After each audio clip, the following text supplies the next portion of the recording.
It is Item Malik Aaron, and welcome back to Box Office Predictions. Today we're going to be talking about bodies, bodies, bodies. So, as usual, we're going to be going over the pros and cons. So, let's get to it. Pros. This is from A24. Yep, we're talking about them again. So soon after their last movie. But this year has been quite eventful for A24, to say the least. I mean, this year they had their biggest movie ever in the form of Everything Everywhere All at Once, which, as you can see here, is by far and away their biggest movie. Then, they've also had X, which came out earlier this year, which is getting a prequel next month called Pearl, and I know I'm gonna have to talk about that. So there's that. Men didn't do too hot. Marcel, the Shell with Shoes on, is doing, I don't know, okay ish. I'm not sure exactly with that. Yeah, 2022 has been an eventful year for A24. They have like a lot of, I guess, a lot of street cred. Because a lot of their movies, they don't exactly follow the same format as like your typical studio flicks. Like they can be controversial, divisive, break rules and stuff, be different. And that's what I like about them. And this one's a bit more conventional than their others. It's not so, at least that's what I think. I haven't seen the movie. I'm planning on watching it. But it's a little more, I guess, audience friendly than some of their other movies, which might help it out. So yeah, A24, their reputation, their year so far, yeah, that pro, easy pro.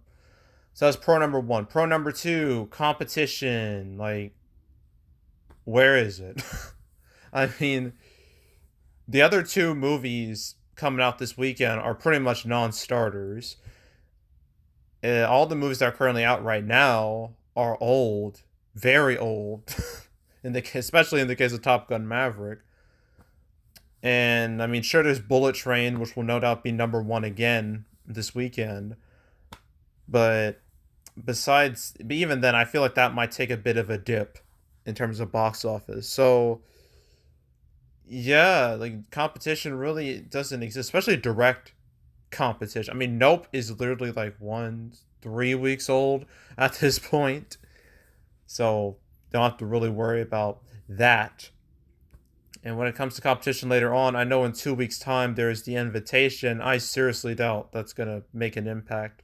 Then 2 weeks after that, Barbarian, which I know is not gonna make an impact. So when it comes to like competition now, competition in the future, there really isn't much on the horizon. So that's a very good thing. So that's a pro. Lack of competition anywhere. Another pro are the reviews. They are quite good, to say the least.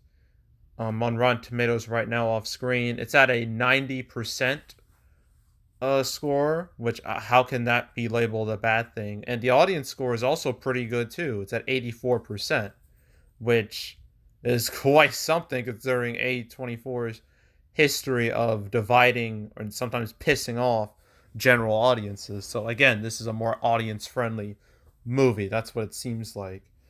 So yeah, reviews, word of mouth, all seem to be very positive. So that's a pro. Trying to think of some other pros. I think that's it. I think.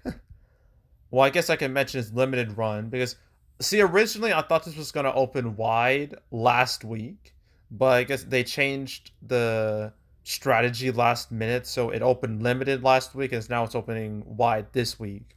And its limited run is pretty solid, not as powerful as say Everything Everywhere All at Once, but it still did all right. It opened with like 226,000, like six theaters, a 37K per theater average, which is the second best this year for like a limited release. First is obviously Everything Everywhere All at Once, but still, that's a very solid number.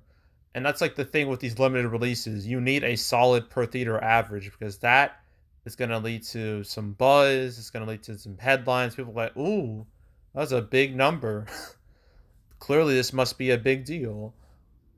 And many limited releases that have had very big per theater averages have done well. Some do, but some don't. It kind of depends on what the movie is. This, I feel like, it should be fine enough. So yeah, good limited run. Well, it's a limited start, so I would consider that to be a pro. I think that's it with pros. Cons, it's not opening in a ton of theaters. I think it's like less than 2,000. I think. Let me check off screen again. Uh, yes. Apparently, yeah. I'm seeing different numbers, but I think it's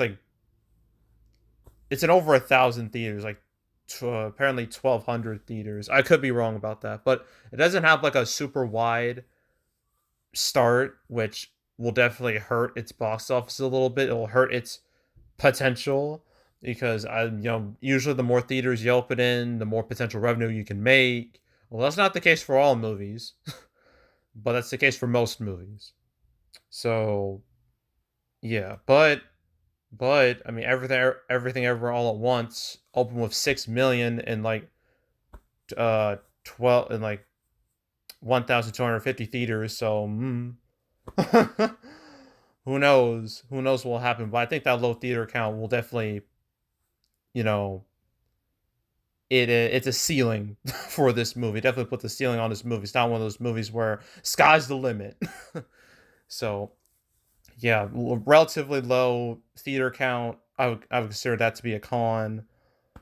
I think that's really it. So opening weekend, I don't have preview numbers, so I have no idea what to base this on. Well, I guess there's Everything Everywhere All at Once, but that's a whole different genre. I guess there's X. That's a decent enough comparison. So let's look at that. I'm not comparing it to Hereditary. That had a much wider start. X.